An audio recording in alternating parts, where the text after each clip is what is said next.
On Would I Lie to You? Please do not swear. It's Davina McCall. He wouldn't dare. It's Jason Manford. And their team captain, Mack. And facing them tonight, he's our favourite antique. It's Michael Aspel. He mocks the weak. It's Dara Ó Briain. And their team captain, David Mitchell. But first, please blatantly ignore the health and safety rules on noise pollution in appreciation of your host, Angus Deayton!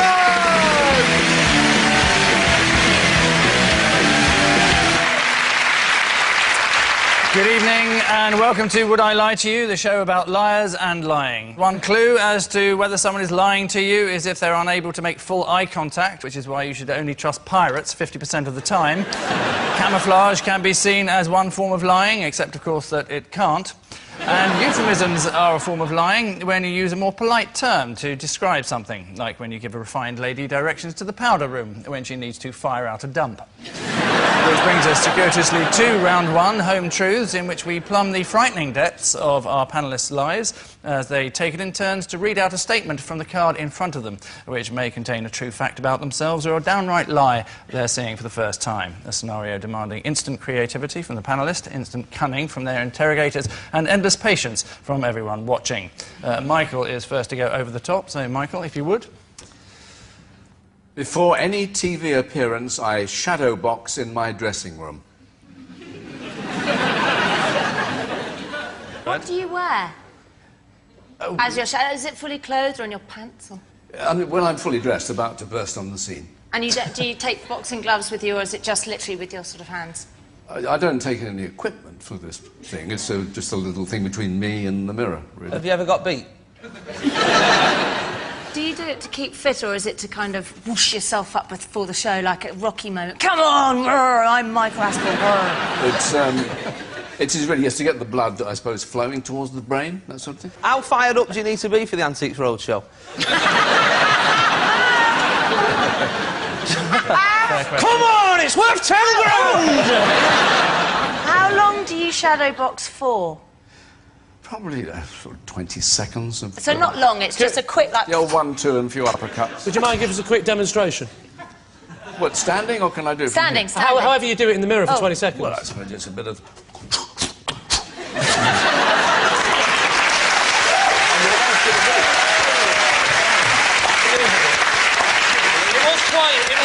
That sort of boxing, wasn't it? The sort of boxing you see in the 17th century. That's all. So, Lee, what are you thinking? What do you think? Well, team? You're a very calm, cool, calculated person. I think you're very, very suave, and I can't imagine you going, get out there and kill them, Michael. I see you more as a sort of, we're on in 5. I'm busy, I'm playing backgammon.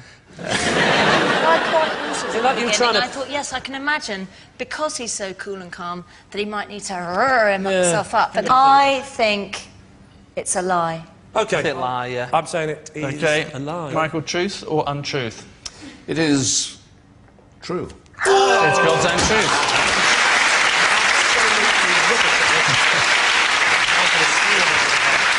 It is true. Michael does shadow box before every TV appearance, like that. While he boxes, a ghetto blaster at his feet blares out the same hard-pumping track over and over again, Schubert's String Quartet number 15 in G. Of course, in a dressing room, it's shadow boxing. In the street, it's mental illness. Davina, your home truth, if you would, please. At my wedding, I walked down the aisle to the Big Brother theme tune.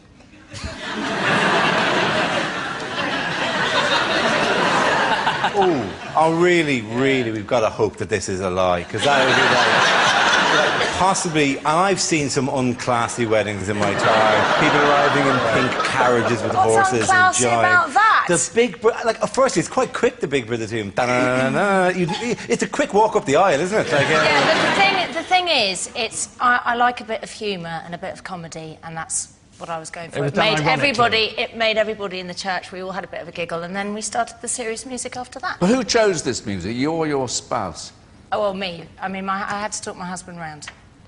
Into getting married. It wouldn't be anymore. And there's a little bit of that, a little bit of cajoling. Marriages there's always a kind of a give and take in this situation. Like, so you had the Big Brother theme tune. Surely then there was a trade-off where, as you turned around and walked out, was it to, I don't know, Shaggy Bombastic? I don't know. What did he get to pick as the music as you left her? Actually, I have to say, he didn't get to pick anything, it was just me. But, you know, he got what he wanted on the wedding night. Oh, a nice night out with his mates. Did you have Marcus Bentley, the Geordie voiceover man, doing the actual reading? Do you, Davina, take this man to be a lawful husband? Do you know, if we got remarried, I'd do that, definitely, second time. Surely, though, you needed the morning after and you're waking up and turn to your partner and then he just leans over and goes, day 2. David, are you taken in by any of this? It's possible. I can see it would be sort of a jokey, sort of, if you wanted to, you know, have a sort of light-hearted beginning to the whole thing. It's possible. What's your instinct, Michael? My instinct, after recoiling, is it's probably true. Dara? No, my instinct is that you went for pure princess wedding and that it was string quartet playing. So it's a hung jury here. Yes. I've changed my mind. I don't think she did. Oh, right, it's not a hung jury here. I think it's a lie. We're going to say lie. They're saying it's a lie, Davina. It is... a lie. It is a lie. Well done. Yes, it's a lie. Davina did not have the Big Brother theme tune playing at her wedding ceremony. After the wedding, in a small function room next door, Dermot O'Leary hosted a low-budget follow-up ceremony called Davina's Wedding's Little Wedding. Dara's turn to amaze us. I co-own a racehorse with Sir Alex Ferguson. What's the racehorse called? The racehorse called Danger Here. One word put together. Who owns it? No, there's a syndicate. There's a load of us in a syndicate. And who's training it? Oh, God, I no idea. You don't know who trains it? I don't know who trains it. Do you know what colour it is? Yes, it's brindle. It's what? Brindle. Brindle? You don't get brindle horses. That's not a colour, that's a character in Lord of the Rings. You get brindle dogs, but not horses. What races have you seen it racing? I saw it in Cheltenham. What did it race at Cheltenham? What was the race? Oh, God, it was some sponsor thing. It was like a Hennessy thing. How long ago was that? That was last March. Was it the Cheltenham Gold Cup meeting? No, it was before that. That's slightly later in Cheltenham. What date? What part of March was it? I'm just saying, but it wasn't the Cheltenham Festival. That's when the Cheltenham Festival was on. In March? But yeah, it's just the week before Paddy's Day in March. Forget the Paddy's Day. This has got nothing to do with it.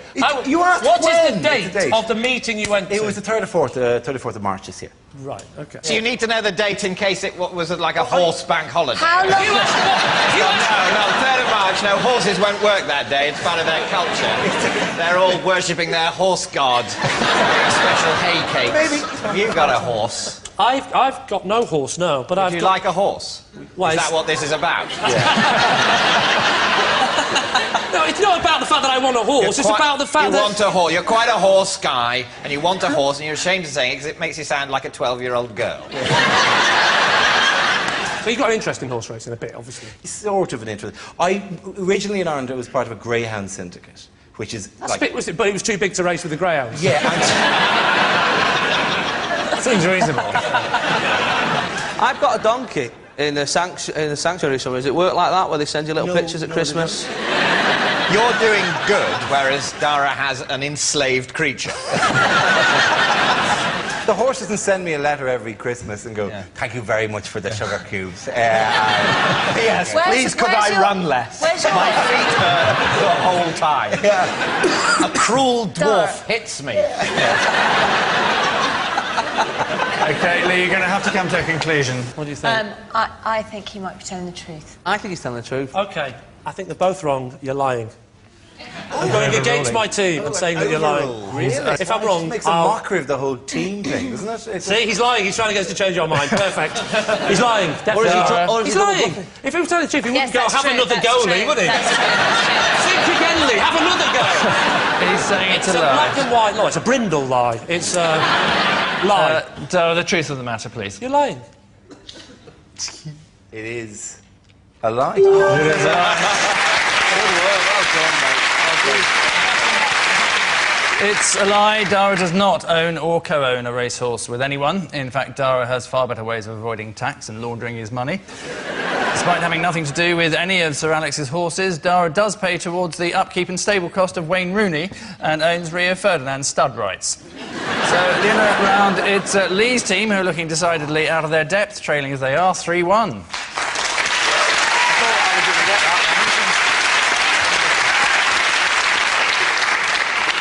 Our next round is called Ring of Truth, a simple title, simple idea, but still a massive obstacle for our panellists. So to David's team and a trip down memory lane to 1985. Hello, Suzanne Haywood. Hello. Hello. Hi. Hello, Mike. Hello, Elton. Hello, how are you? All right, thanks. I just want to ask you, Elton, how is married life suiting you? Married life is fine. We've been married just over a year now, and it's flown by, which is a good sign. And I compare it to when I was on tour last year, and it really dragged on a long time, and the marriage seems to have just flown by. So we're really very, very happy, and that's really nice of you to ask. Oh, and Elton, Yeah? does Renata think you have any bad habits? Oh, lots. Yeah, she's trying to get me to stop doing lots of things, but I won't tell you what they are.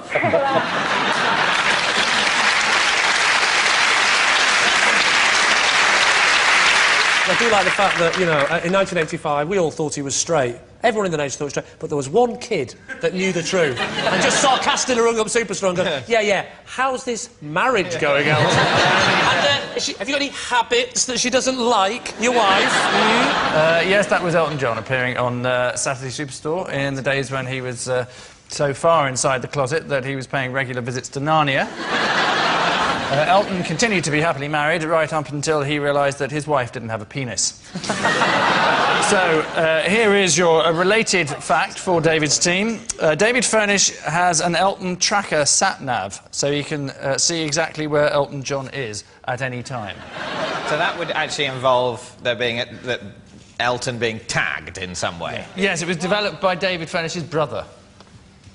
He's an electrical engineer. Right. You are generally saying that he went up to him with some sort of like out of Mission Impossible 3 and to the back of his neck and went pfft, like that. And now... Or some kind of swan collar. Almost a bejewelled anklet, that's all he needs. A bejewelled anklet? Yeah. You do this with much more style. This isn't the Antique Roadshow now, Michael. Is this a device that's actually been implanted in Elton John, or is it just in his bag? No, right, it's so a button-sized transmitter. It came about as a joke because Elton apparently kept on losing his mobile phone, and so David would never know where he was. They strapped him to a table and fired a microchip into his ear. Still not a solution to the phone-losing problem, though, is it? I know where I am, but where's my fucking phone?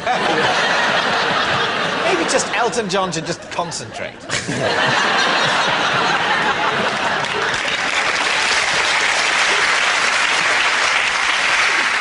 You know, you put Elton tracker in inverted commas. Does that mean if I need to buy one myself, I have to ask for an Elton tracker? Is that that's the actual If you're name? wanting to track Elton John, yes.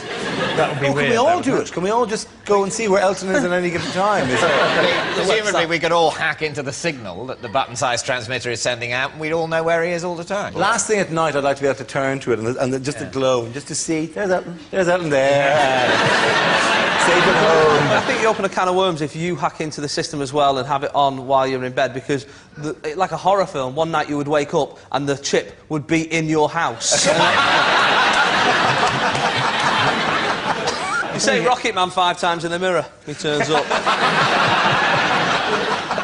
So, David, are you thinking this is plausible? I do think it's quite plausible, but also, obviously, it might not I think it's doable. I don't think it's plausible that he would constantly track Elton John wherever he is.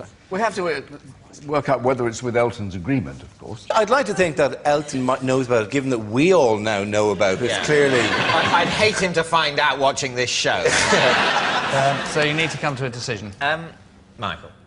Yes, it has this kind of whiff of verisimilitude. I think you're saying it's true. Yeah. I don't believe it. I don't think it's true. Oh, it's a casting vote. I'm going to say, plausible though it is, I'm going to say I think it's a lie. Saying it's a lie, and I can tell you that it is, in fact, a lie. Absolutely right. Well done. Yes, David Furnish does not have an Elton tracker sat-nav. Elton and David's relationship is founded upon trust, a trust that Elton set up in the mid-90s so David would never have to work again. So at the end of that round, it's Lee's team who appear to be losing the will to win, behind as they are 4-2.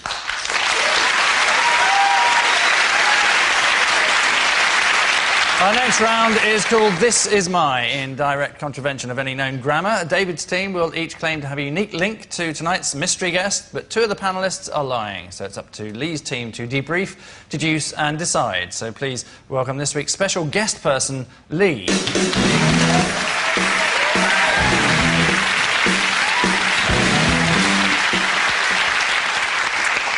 So, David, what is Lee to you? This is Lee, and for the past 6 months, he's been teaching me how to improve my memory. Michael, perhaps you'd like to explain how you know Lee? This is Lee, who is my driver, and he has also appeared on episodes of Minder. And finally, Dara, your relationship with Lee. This is Lee. He's actually my gardener, and he was introduced to me by Andrew Lloyd Webber. So there you are. A mental coach, according to David, a driver come actor, if we believe Michael, or a Lloyd Webber recommended gardener, according to Dara. Lee's team, where would you like to begin? Dara, where do you live? Where do I live? I live in West London. And so how was he introduced to you by Andrew Lloyd Webber? Well, it wasn't like that we're all at a party and Webber goes, "Have you met my gardener, Lee?" Yeah. I did Parkinson, and Andrew Lloyd Webber was on it with Tim Rice once, and you're making polite chit-chat in the green room afterwards, and I told him where he lived. I said, "Oh, yeah, I used to live around there. How are you finding it?" And we had a very dull conversation about how it's kind of grown up, the house, because it's got a garden. I'm just finding it hard to believe that it's a quite exciting time, isn't it? You're on Parkinson, that's quite exciting. You're meeting Andrew Lloyd Webber, he's famous, that's quite exciting. At what point do you go, I loved Phantom of the Opera? Do you know any good gardeners? You know, it's just... I'm finding that hard to believe, you know. How long's Lee been your driver? Oh, blimey. 18 years. And what 18 years? What car does he drive? Mercedes. And which seat do you sit on? I have a funny thing. I like to sit at the back of the car on the left-hand side, so I can do a bit of homework. Which you could never do on the right, obviously. Well, then you've got the driver right in front of you, and you might need to ask him a question about your homework. And if he goes like that, it's Brazil. That's fine. But you'd ask his head to swivel all the way around, and he then wouldn't be concentrating on the road. So he could be telling the truth. Yes. What did he play in Minder? Oh, as you can imagine, some kind of heavy. So you've been in the car with him for 18 years. He's the same driver the whole time. You're not right. So what's his surname? Tippett.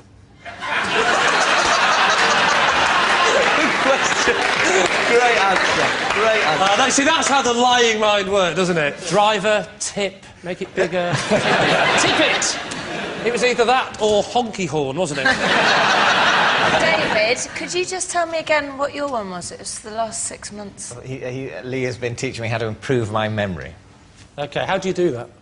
Well, I go to a monthly one-to-one class with Lee, and the aim is basically to stop the natural deterioration of the brain. Can you give me an example of the kind of techniques he teaches you? Well, it's to try and remember things like lines for a show. Essentially, you go on a mental journey, and you sort of remember it on the basis of a place that you know very well, and so you associate different parts of, say, a speech you're trying to learn with with objects that are in your kitchen. If I said to you 7 items, you could picture them in a story, couldn't you? So we've got a dog. Possibly. Well, maybe you're not. Drive... Maybe that. You know what, David? If you get to 6, I'll believe you. OK. Dog, duck, house, car, circle, square, triangle. Can you repeat them back to me, please? Dog, duck, house, car, circle, square, triangle. Too easy. That was incredibly easy. I didn't have to use any technique at all. Can you say, the apple is there? The apple is there. How did you remember it? Do you know what? I've realised I've got a bad memory because I could only remember the names of animals and shapes. Can we have a look at Lee's hands? Yes, you can take a look at... Yeah? They look like nice hands. He's not a gardener. OK, well, we need an answer. So Lee's team is this person. Michael. David's brain enhancer, Michael's acting chauffeur, or Dara's green-fingered friend. Yeah, I can see him. That's the thing about him, isn't it? He looks both like a driver and someone that used to be in Minder. I think we'll go for... Well, should we go for Michael's driver? Perhaps our guest Lee can tell us who you really are. I'm Michael's driver, and I have appeared in episodes of Minder. Congratulations.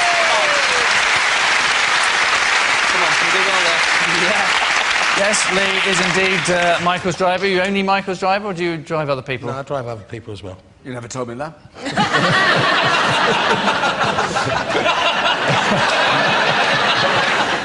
Could be the end of a beautiful friendship. Congratulations, thank you so much, Lee. Well done.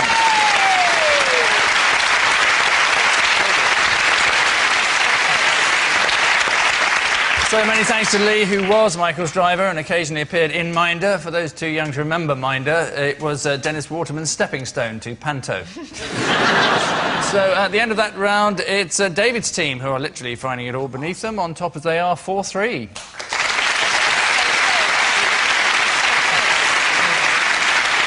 And so, with a tangible sense of relief, we come to the final round, quick-fire lies, where the panellists reveal more dubious facts about themselves, but this time against the clock. On occasion, instead of reading a statement out, they will reveal a possession, which they will claim is in some way linked to their unsavoury lives. Lee's team are trailing, so now would be the perfect time to start bucking their ideas up, beginning with David. My first word was Hoover. Well, would you pronounce it exactly Hoover, or did you go Hoover? I don't remember. But would your mother... My sense of it at the time was that I was saying it absolutely bang on.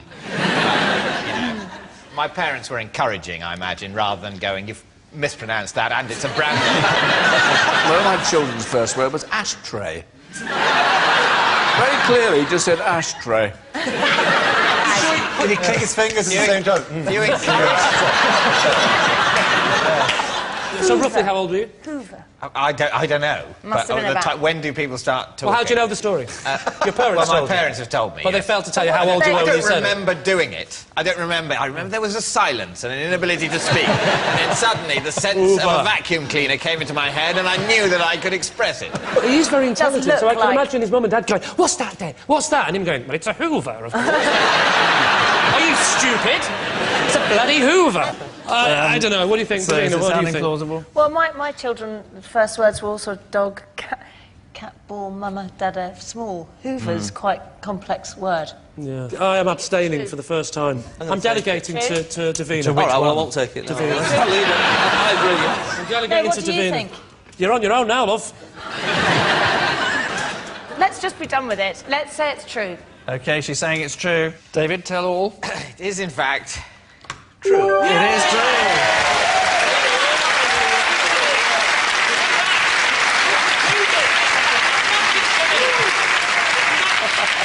Sensational, yes, Wow. it is true. David's first word was Hoover. He was watching Vanessa Feltz eating at the time. Next. Davina. Possession. Oh, right, if you'd like to look at the box beneath your desk, open it and tell us what it contains. Right. These are the wig and glasses I wear if I want to pop to the shops unnoticed. Right. See it? Yeah. Would you mind pop it on there. slipping into it? Obviously, I'd do it properly, but it's a bit hard to get all my hair in. Do it properly. Yes. It's Davina. Good grief. Yeah, that's inside Lee Mack. Can I have a look? Uncannily like Davina McCall. Do you think there's a chance that people aren't approaching, not because they don't recognise you, they go, that's Davina McCall, don't go near her. I think she's having a breakdown. I think you look like Ken Barlow's ultimate fantasy.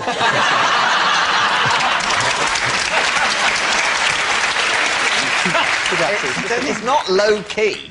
I mean, you do look less like you than normal, but... It's a lot more casual, dressed down, plain. And it works? It absolutely works, completely. Not anymore, it doesn't. I know we have to like make a guess, but I'm really liking that look, by the way. I feel it's actually I like him very much. That's thanks. Yeah. Michael. I would... Oh, yeah. Grr. But me, my opinion is worth nothing to you. So, David, what are you thinking? Which way are you leaning? I'm thinking it's quite plausible. Yeah, so am I. Yeah, because, you do look very different. But the other side of it is, it's a big, if somebody discovers who you are, you really kind of are embarrassing. exposed as having put on a silly disguise. I mean, it's one short of a deer stalker and a pipe. So what do you think? I don't believe a word of it.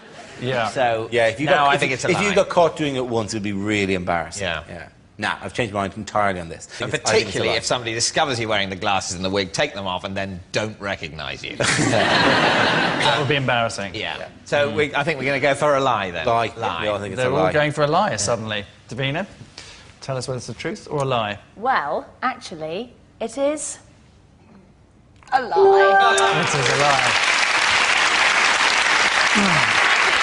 Yes. Next, Jason. Oh. I applied for Mastermind with the specialist subject Colombo. Who plays Colombo? Peter Falk. Who made Colombo? I was put... Sorry? Who made it? Universal. Okay. Could be. That is a company that makes things. What are the years in which William Shatner has appeared in Colombo?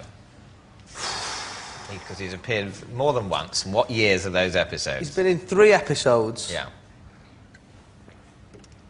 74, 71, probably guess a 78 maybe. You're definitely wrong there, because he's been in one in the sort of that looks more modern, which I think would be in the early 90s, and the kind of newer ones that are less good.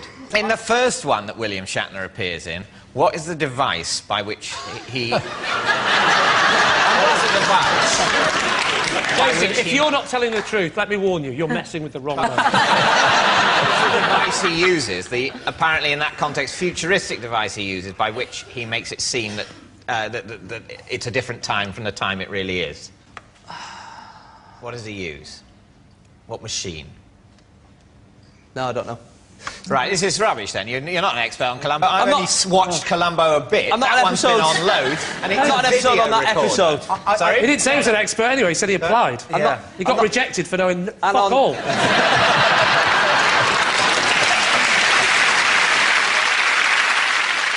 David, what are you thinking? OK, we'll go for a lie. OK, they're saying it's a lie. Jason? What's the truth of it? Wait. It says Columbia. Start again.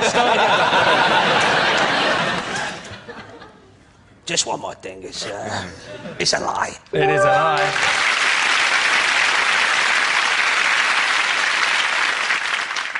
It is a lie, yes. Jason did not apply to Mastermind with the specialist subject of Colombo. He was just about to apply, but then Colombo started. In episodes of Colombo, you'll remember the viewer knows all along who the murderer is, rather like with Princess Diana. Which incessant buzzing means that at the end of tonight's contest, it's David's team who are tonight's prize fighters, having comprehensively outpunched Lee's team 7 points to 5. How did that happen?